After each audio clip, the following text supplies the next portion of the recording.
Hello friends, welcome back to my channel. আশা করি আপনারা সবাই ভালো আছে।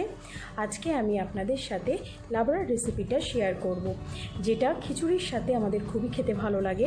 এমনিও এটা গরম ভাতেও খাওয়া যায়। তাহলে চলুন দেখে নিই এই লাবড়ার তরকারি করতে আমাদের কি কি লাগছে।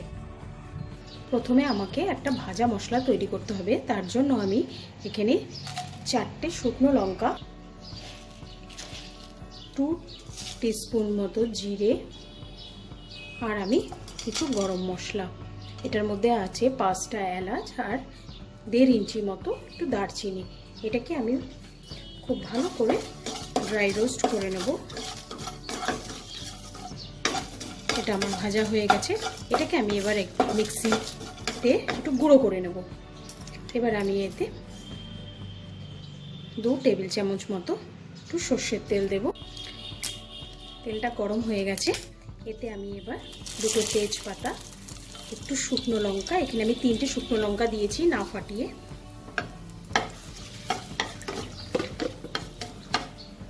আর 1 টেবিল চামচের মতো 5 ফোড়ন দিলাম।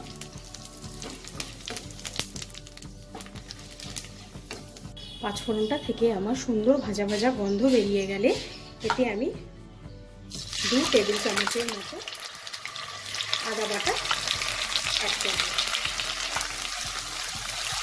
এটাকে আমি আদা কাঁচা গন্ধটা যতক্ষণ না যাবে ততক্ষণ আমি একটু 2-3 মিনিট এটাকে তেলে নাড়াচাড়া করে নেব। এবার আমি এতে কিছু সবজি কেটে রাখা সেগুলো দিয়ে দেবো। এখানে আমি প্রথমে আলু ডুমো ডুমো করে কেটে রেখেছি আর পাতলা পাতলা করে কিছু থোড় কেটে রেখেছি, এগুলো আগে দিয়ে দেবো, কারণ এগুলো সেদ্ধ হতে একটু বেশি টাইম লাগে। তাই এগুলো আগে দেবো, দিয়ে আমি 2-3 মিনিট একটু নাড়াচাড়া করে নেব। এই আলু আর থোড়টাকে আমি 2-3 মিনিট একটু নাড়াচাড়া করে নিয়েছি। এবার আমি এতে ডুমো ডুমো করে কেটে রাখা মিষ্টি কুমড়োটা দিয়ে দেবো, আর পাতলা করে কেটে রাখা মূলও দেব।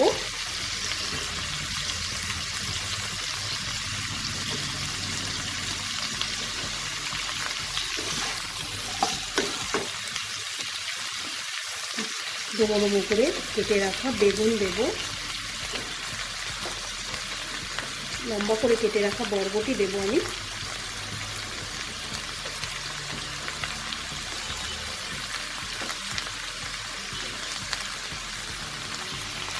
দিয়ে আবারও 3 থেকে 4 মিনিট আমি এটাকে নাড়াচাড়া করব।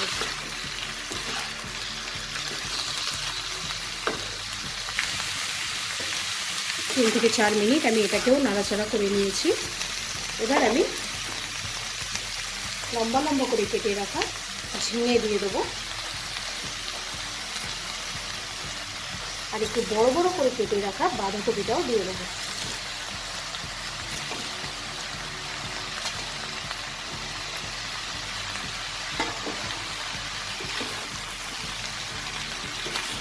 দিয়ে একটু সব তরকারি একটু মিশিয়ে নেব। এবার এতে আমি 1 টিস্পুন মতো হলুদ দেব আর পরিমাণ মতো নুন দেব।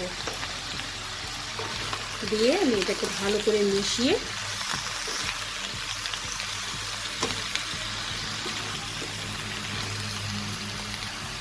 এটাকে আমি চাপা ঢাকা দিয়ে 10 মিনিট রান্না করব।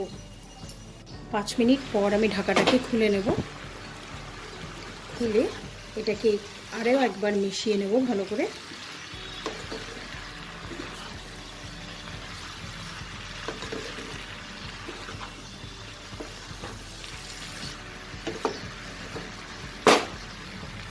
মিশিয়ে আমি এটাকে আরও 5 মিনিটের জন্য আমি ঢাকা দিয়ে এটাকে রান্না করব। আরও 5 মিনিট পর আমি ঢাকাটাকে খুলে নেব।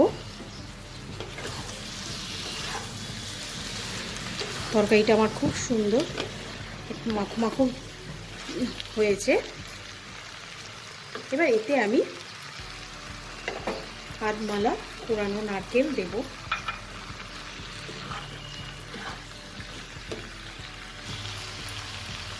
আর 1 চামচ আমি জিরে গুঁড়ো দেব। দিয়ে এটাকে আবার খুব ভালো করে মিশিয়ে নেব।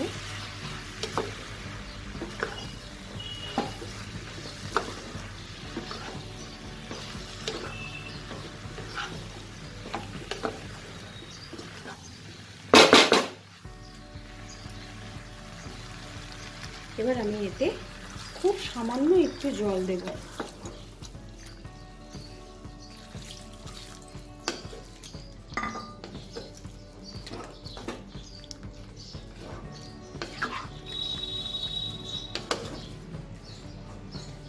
জলটা দিয়ে আমি এবার এটাকে ঢেকে যতক্ষণ না সবজিগুলো নরম হচ্ছে আমি এটাকে রান্না করব। 10 মিনিট পর আমি ঢাকাটাকে খুলে নেব। গ্যাসের ফ্লেমটা আমি হাই করে দিয়েছি। আমার সব সবজিগুলো নরম হয়ে গেছে। এবার এতে আমি 2 টেবিল স্পুন মতো চিনি দেবো, কারণ এই তরকারিটা একটু মিষ্টি মিষ্টি হলেই খেতে ভালো লাগে।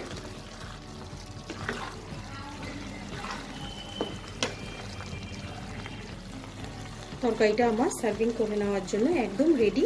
এবার আমি ওপর থেকে যে ভাজা মশলাটা আমি প্রথমে বানিয়ে গুঁড়ো করে রেখেছিলাম সেই ভাজা মশলাটা অল্প দিয়ে দেবো।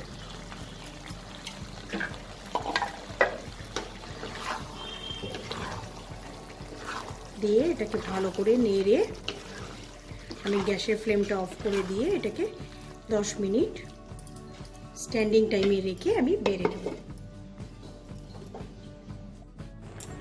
আমি লাবড়ার তরকারিটা খিচুড়ির সাথে সার্ভ করে নিয়েছি।